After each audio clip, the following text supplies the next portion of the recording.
친구들 안녕하세요. 홍윤곤 전도사입니다. 오늘도 친구들과 함께 말씀을 나누도록 할게요. 말씀 제목은 남왕국 유다가 죄 때문에 멸망했어요 라는 제목을 가지고 말씀 나눌 거예요. 에스겔서 18장 30절 상반절 말씀입니다.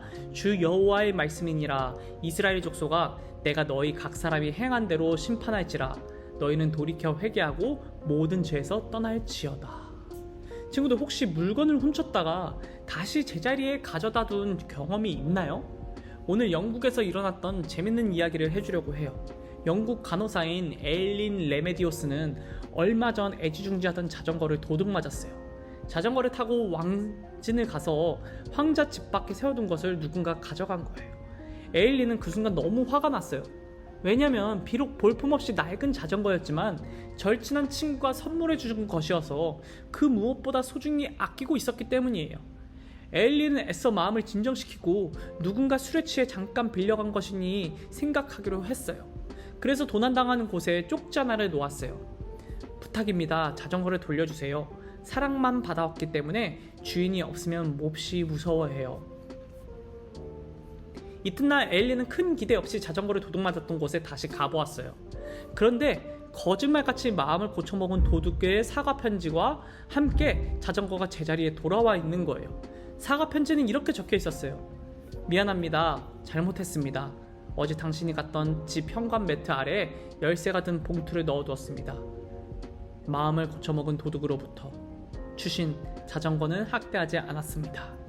그녀는 다시 답장을 붙여놓았어요. 자전거를 빌려갔던 다정한 분께 정말 감사합니다. 저한테 돌아와서 기쁘다고 말하네요. 즐거운 시간 보냈다고요. 도둑질은 절대로 재밌는 이야기도 감동적인 이야기도 될 수가 없어요.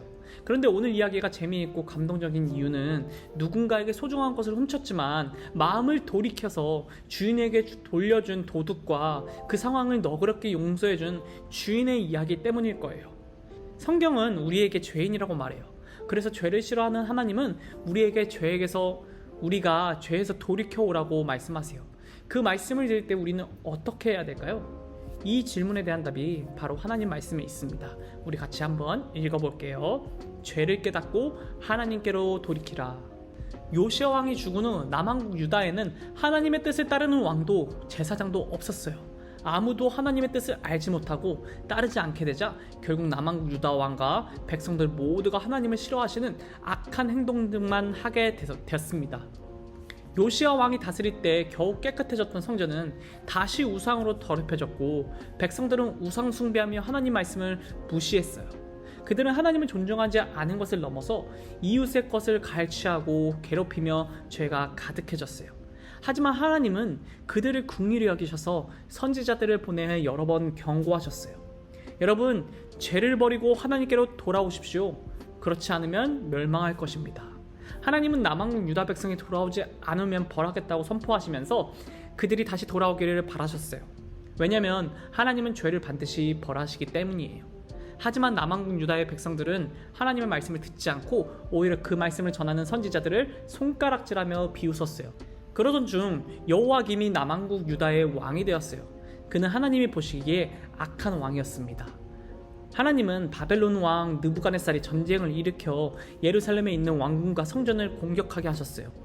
이 전쟁에서 이긴 느부갓네살은 여호와김을 총동사슬로 결박하고 포로로 삼아 바벨론으로 끌고 갑니다. 게다가 하나님의 성전 기구들을 도로 가져가 자신의 왕궁에 두었어요. 이것은 하나님이 남왕국 유다 백성에게 하나님께 돌아오지 않으면 어떻게 심판하실지 보여주신 것이었어요. 하지만 백성들은 여전히 죄에 돌이켜 하나님께 나아가지 않았습니다. 이후 여호와김과 시드기야가 차례로 남왕국 유다의 왕이 되었어요. 이들 또한 하나님이 전하시는 심판 경고를 듣고 보았지만 오히려 하나님 생각은 안중에도 없었고 회개할 마음도 전혀 없었어요. 결국 하나님의 심판이 남유다 왕국에 임하고 말았어요. 바벨론 왕 느부갓네살이 다시 쳐들어와서 남왕국 유다를 사람들을 닥치는 대로 죽이고 성전의 귀중품을 모조리 약탈하고 성전에 불을 지르고 성벽을 허물어 버렸어요. 게다가 시드기야 왕뿐 아니라 백성들을 바벨론으로 잡아가 그들의 노예로 삼았어요.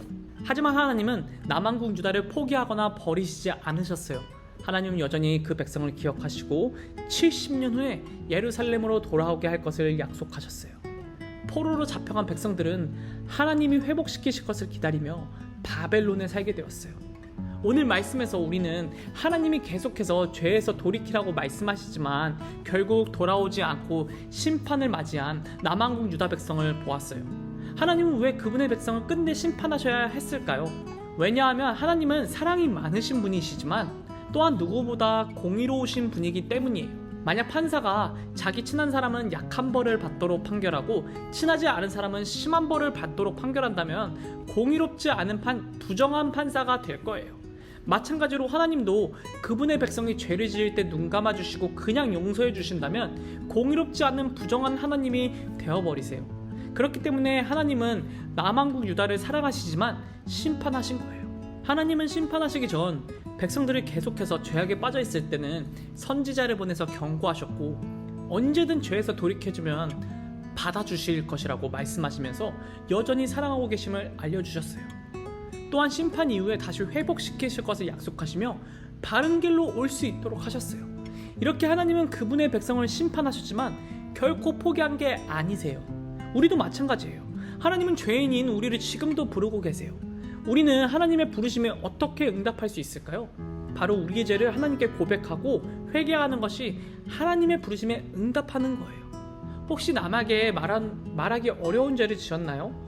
하나님이 이것만 용서해 주지 않을 것 같은 죄가 있나요? 그래도 괜찮아요. 그 죄를 깨달았으면 솔직하게 하나님께 고백하고 그 죄에서 돌이켜 하나님께 돌아가세요. 그러면 하나님은 우리 친구들을 가장 큰 사랑으로 꽉 안아주실 거예요. 이 사실을 기억하면 우리 죄를 깨닫고 하나님께로 돌아서기를 다짐하면서 우리 함께 이렇게 외쳐볼게요. 죄를 깨닫고 하나님께로 돌아가라. 전도사님이 기도하고 예배 마무리합니다. 사랑해 주님 감사합니다. 하나님은 죄인인 우리를 지금도 부르고 계십니다. 하나님의 부르심에 응답할 수 있는 우리 친구들이 될 수 있도록 도와주세요. 우리의 죄를 하나님께 고백하고 회개하는 것이 하나님의 부르심에 응답하는 것이라는 걸 배웠습니다. 우리 마음속에 있는 친구들이나 부모님에게 말하기 어려운 죄들 이 시간 하나님 앞에 내어놓습니다. 하나님께 솔직하게 고백합니다.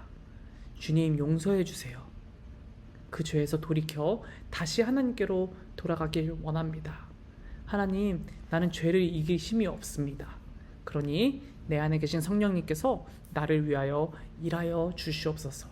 죄인인 나지만 언제나 나를 사랑하시고 나를 회복시키실 주님을 신뢰하고 의지하고 믿습니다. 그런 주님께 우리의 고백을 올려드리며 이 모든 말씀 사랑이 많으신 예수 그리스도 이름으로 기도드렸습니다. 아멘. 친구들 다음 주에 만나요.